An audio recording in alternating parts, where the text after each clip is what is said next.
অবশ্যই সবাই স্বাধীনভাবে বাঁচতে পারবে এরকম একটা বাংলাদেশ চাই। সরকারের দেশ চালনা দেখে আসছি। আসলে ফ্যাসিস্ট সরকার যেভাবে দেশ চালনা করছে, জায়গায় থেকে ও নিজের ক্ষমতাকে প্রসারিত করছে, শিকড় গজাইছে। আমরা আসলে এরকম ক্ষমতা চাইনি যে শুধুমাত্র স্বার্থ নিয়ে সে কাজটা করে যাবে। আমাদের প্রত্যেকের একটা অধিকার আছে, যেহেতু আমরা দেশের জনগণ।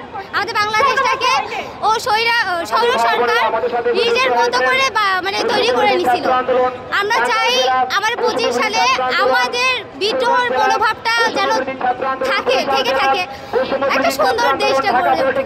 আমরা বৈষম্যবিরোধী ছাত্র আন্দোলন যে জুলাই বিপ্লব করেছে, আমরা একটা সুন্দর এবং মানবিক বাংলাদেশ বিনির্মাণের জন্য স্বপ্ন দেখতেছি।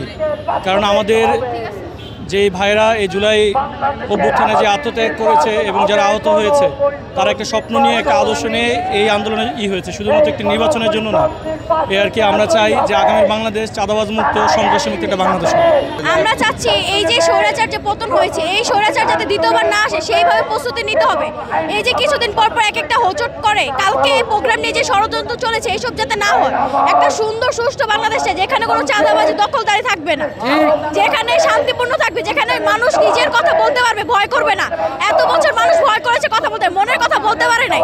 এটা আমরা ক্ষোভ দেখেছি যখন হাসিনা ছবিতে মানুষ জুতা মেরেছে, তার ক্ষোভটা আমরা বুঝতে পারছি। এরকম যাতে না হয়। Double million offer Walton fridge কিনে পেতে পারেন 20 লক্ষ টাকা, রয়েছে কোটি কোটি টাকার নিশ্চিত উপহার। 2025টা চাই, 2024-এর পুরোপুরি বিপরীত চাই। যেমন 2024টা গেছে পুরোপুরি সংঘাতের মাধ্যমে, 2024টা শুরু হয়েছে সংঘাত দিয়া। একটা ফ্যাসিস্ট সরকার গেল, এখন নতুন একটা সরকার চাই আমরা, যে সরকারটা জনগণের পক্ষে থাকবে। এই মুহূর্তে আরেকটা জিনিস চাই 25-এ, সেটা হচ্ছে আমলাবাদ থেকে আমরা বাংলাদেশকে রক্ষা করতে চাই। যে সংবিধান ফ্যাসিবাদ তৈরি করে, যে সংবিধান মানুষকে অন্যায় স্বৈরাচারী হওয়ার শক্তি দেয়, ওই সংবিধান আমরা চাই না। 25-এ বাংলাদেশ হবে অন্যায় মুক্ত, স্বৈরাচার মুক্ত, নতুন একটা বাংলাদেশ হবে, যে বাংলাদেশে সবাই তার ন্যায্য অধিকার পাবে। আর যদি কেউ তার ন্যায্য অধিকার না পায়, আমরা সবাই আবার রাজপথে নামবো। সেটা হচ্ছে আমরা পুরানো প্রত্যাশা পাই না। আমরা আশা করবো যে নেক্সট তারা, এই জন্যই আমাদের আজকে আবার রাজপথে নামতে হয়েছে। আমাদের বিপ্লবী সরকার বিপ্লবী হইতে পারে নাই, তাদেরকে তারা যদি বিপ্লবী হইতে না পারে, আমাদেরকে দেশের দায়িত্ব নিতে হবে। তারা তাদের ভুলগুলা যা এতদিন যা ছিল, সেই ভুলগুলা শুধরাই যাতে নতুন করে হয়, তাদের সবকিছু ঠিক করবে। আর না হলে আমরা তাদেরকে রাখবো না। সেই সংস্কার তারা থাকলে আমার মনে হয় না যে সংস্কারটা আসলেই হবে। বেশিবাদের ছিটে পোটা আমরা এই বাংলায় রাখবো না। সব যদি দেশে সংস্কারই করতে হয়, সব বিপ্লবী সরকার যে আমলাতন্ত্রের সবাইকে উৎখাত করতে হবে। কোনো দোষর কোনো পদে বহাল থাকবে না।